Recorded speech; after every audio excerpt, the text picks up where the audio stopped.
Hi, my name is Jamie Titan, and I'm a fourth-year medical student from Midwestern University, Chicago College of Osteopathic Medicine, and I'm here to talk about how to have a great rotation. The first thing that's important about being on a rotation is dressing professionally. You want to have your clean white coat with your school's crest and your name on it. You want to have your stethoscope, a pen light, a pen, preferably a reflex hammer, but if not, that's okay, a Maxwell's, and some sort of pharmacopoeia.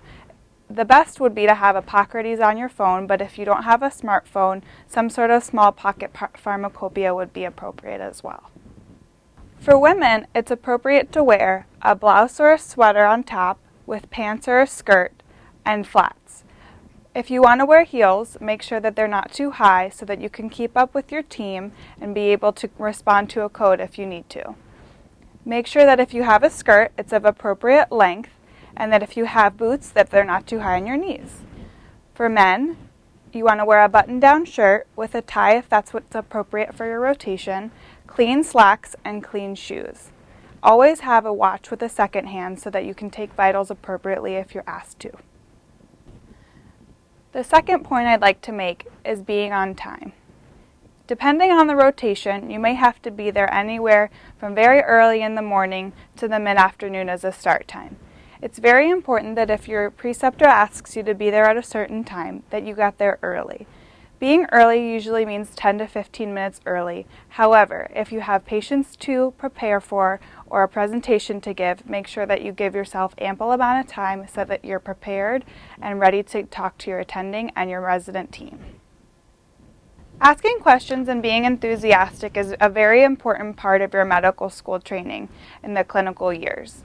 You want to be very enthusiastic and ask questions about your patients, about topics that you're speaking about, and ask questions when you feel it's appropriate. If your attending is busy, just hold off and write your question down for later. If you feel that it's appropriate time, ask your attending a question that's related to your patient or the topic that you're speaking about, but make sure it's not something that you could easily look up right away. If you could look it up, write it down, look it up, and then ask your attending or resident for further clarification of that topic.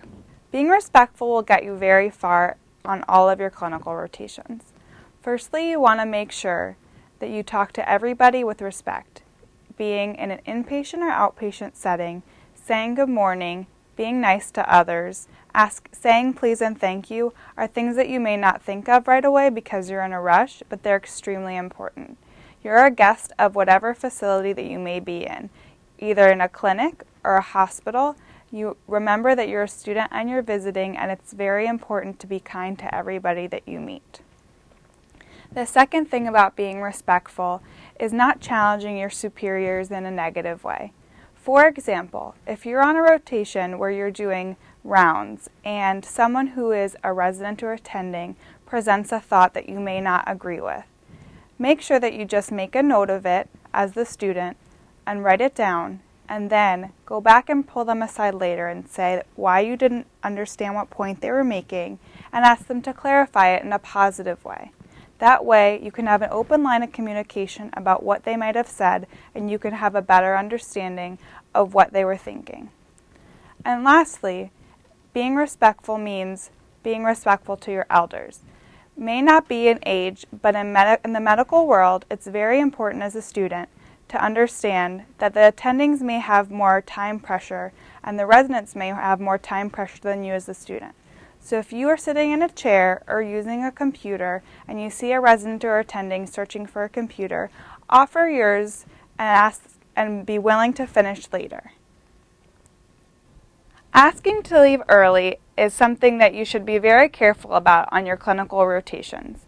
If you have a family emergency or really not feeling well, please communicate that well to your direct supervisor. If you have no legitimate reason to leave early and you're just asking to leave, it shows that not only are you disinterested, but that you don't care about your learning.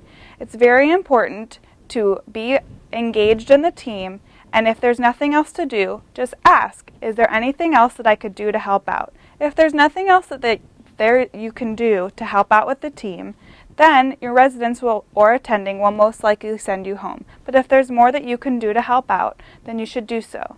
If you have an emergency, just communicate that, like I said earlier, and usually people are very understanding. Try not to text during your rotation. I know that we live in a very socially connected atmosphere, and everybody's got a smartphone and people to talk to. However, you are a medical student and you're on your rotations to learn. So try your best, if you have something to communicate with a friend or a family member, to excuse yourself if it's important, or text when it's a downtime. But don't be texting your friends or your family members if you're on rounds or you're learning, because it shows, again, disinterest and that you don't want to learn. So just be careful, and if you need to take a phone call, be respectful of your rest of your team and just let them know that you have an important phone call and everybody will understand. As a fourth-year student almost done, I can say that I've gone through every rotation and learned something, and I think that's because of having a positive attitude. If you go through every rotation, have a positive attitude, ask questions, and are excited to be there, you're guaranteed to learn something for your future, which is what your third and fourth year are all about. So go in every day, try to have a smile on your face, and try to learn something, and you will definitely benefit from every single one of your rotations. It's very important to be a good part of the team. Offer to your residents to help in any way you can. If they need you to make a phone call, be more than willing to do so. If they need you to do an errand across the hospital, be more than willing to do so, because if you're a good part of the team, you'll eventually have more responsibility in patient care, and you'll be able to succeed as part of the medical team in the future. As a student, it can be sometimes hard to find your place in the team. However, always keep an open line of communication with your residents and your attendings. Be present and let them know where you're going to be. If you have to go somewhere, let them know. If you're going to go to lunch, let them know. But don't go missing for hours and make it hard for them to find you. You're there to learn, and if you're present and have a good line of communication with those above you, it will make your rotation go a lot better and you will learn a lot. Something that's vital to being successful on rotations is taking responsibility for your actions and being honest. For example, if an attending asks you a question that you may have not asked in your HPI, just be honest with them and let them know, I didn't ask that. Or if they ask you a lab value that you may have not looked up, say again, I didn't look it up, but I can look it up for you now. Or they might know it. But either way, it's important to be honest and take responsibility for what you have or have not done so that you can communicate well with your attendings and they respect what you know and understand what you can learn. When presenting your patients on the inpatient or outpatient side, it's important to have a plan. It's important to show that you've thought about what you want to do with your patient and how you'll be able to help them. If you don't have a reasoning behind your plan, either look something up or explain why you're confused. If you talk to your team about why you're not sure, hopefully they'll be able to help you through your thought process so that you can learn for the future. It's always important to be prepared and show some interest that you've thought about a plan so that you can improve the patient's quality of care.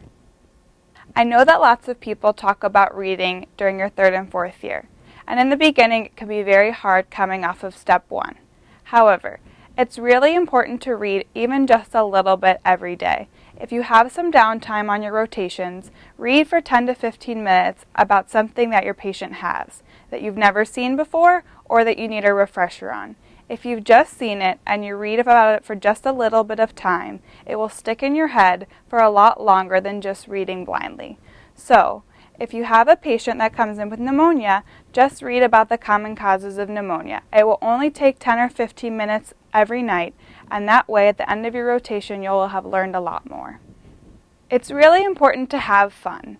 You're on your third and fourth year medical school rotations to learn, but also to enjoy yourself. Remember that this is the last time that you have in your medical career to take care of patients with little responsibility coming back to you. And I know that might sound bad, but it's true. You have a very little time to really learn from patients without any consequences. Take advantage, sit down and talk to your patients, enjoy the people around you, have a positive attitude, and you will learn a lot more than if you didn't.